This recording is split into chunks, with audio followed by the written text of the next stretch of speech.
video of shame. Why did I not post one yesterday, you may ask? Yesterday was an outstanding circumstance. I met someone out, like I went half an hour out, half an hour back to meet someone. Not that that's bad, it's just I was exhausticated after. And then I also, because I was sick, honestly I do these every day, so I don't know what I've talked about and what I haven't.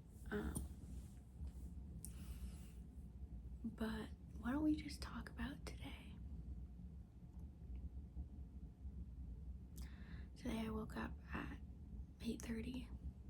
It is currently 11 and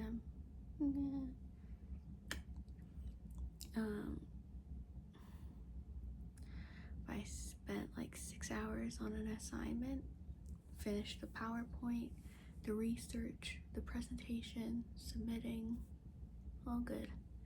Then I went and met my dad at a hotel he's staying at because he's in town for a few days, and had a hamburger, cheeseburger, room service. Muy bien. And we watched Sao Paulo Grand Prix. Very, very good. Very, very good, if I do say so myself.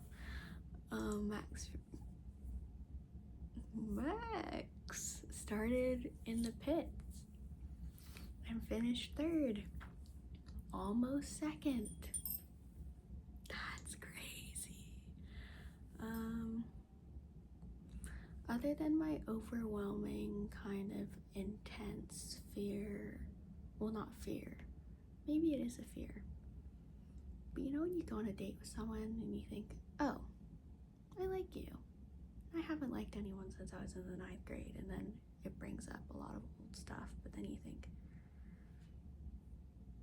but I don't want you to like me, or not that, it's more, I don't see anyone liking me, and I don't know if I actually like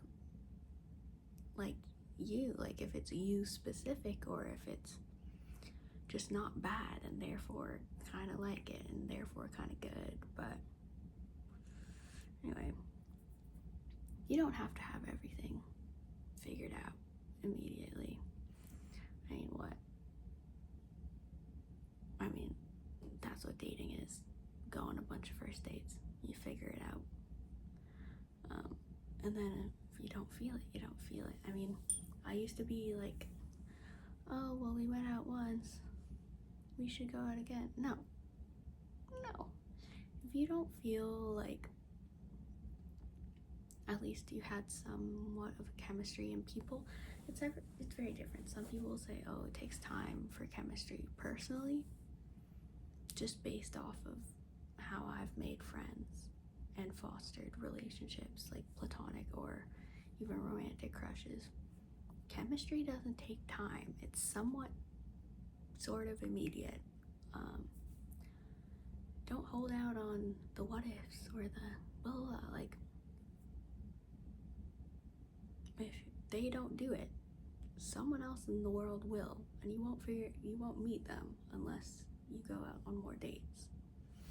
I'm not saying like serial date multiple people, but I'm saying for people who, like myself, who have no relationship experience and have kind of been terrified of the dating scene for a very long time, and also the way youth these days view romantic relationships, whatever. The internet is one thing, meeting people is another, and you really just have to meet people in person and like go from there. I mean,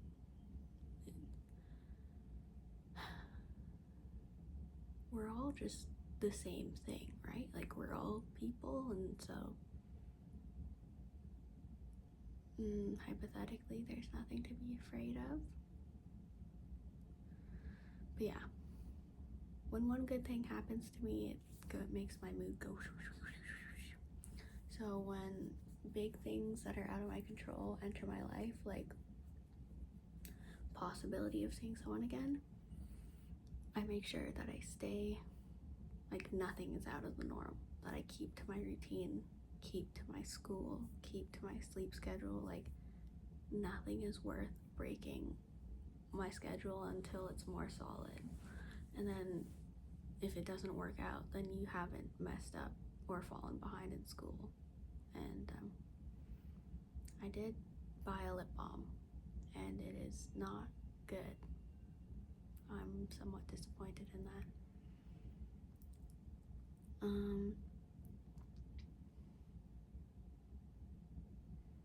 But you know, like, the getting ahead of yourself when you're as excitable and romance deprived as I am, it's only human to a degree. Like, am I wondering about future hypotheticals that haven't happened yet and technically aren't issues but are issues in my mind already? Yes. But, like, is anyone really qualified? This is completely different, but is anyone, especially this person, are they qualified to value, like, quantify you?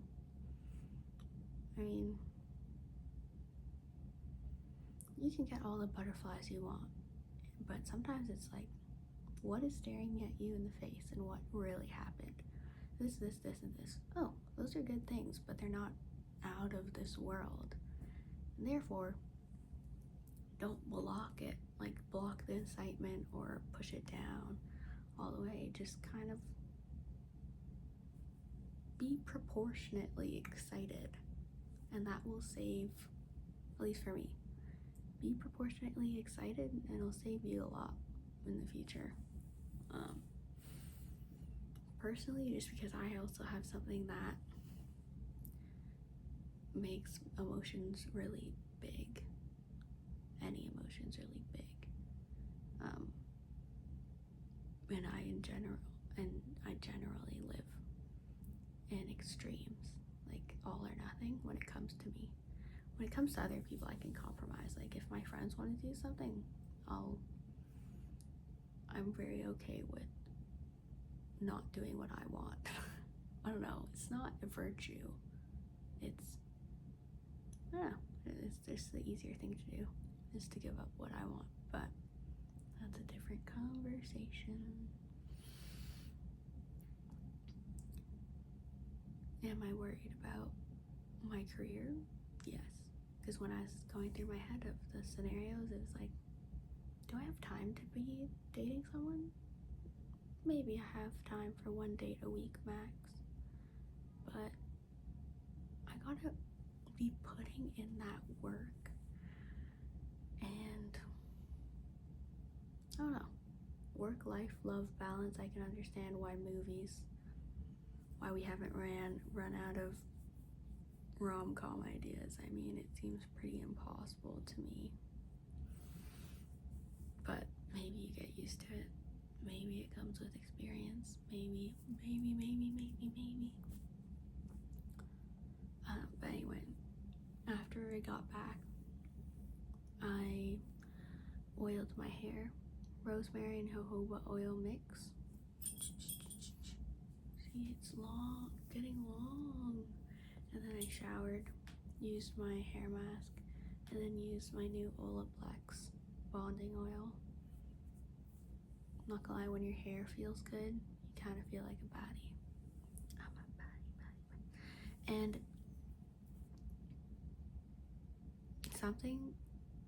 it's just like, the thing is, it's not specific to that person. My reactions are just old wounds that any sort of kind of dynamic, like dating, brings up. And so I have to realize, like, oh, you've come a long way. You're not that person anymore. Calm down, because not everyone is keeping track the way I do of, like, not everyone quantifies interest by weird social currencies such as responding later.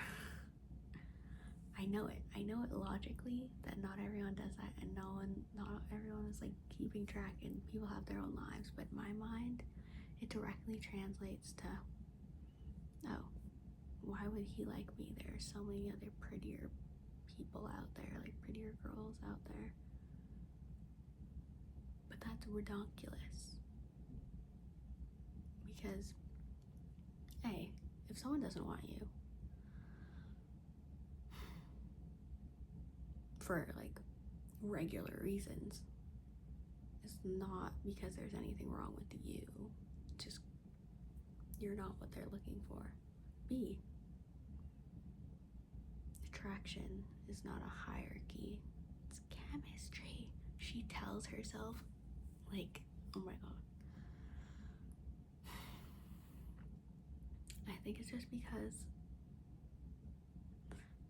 I've been surrounded by a culture that values looks, and you know, social media culture also values appearance over like substance nowadays. But I'm trying to just cut through that and be like,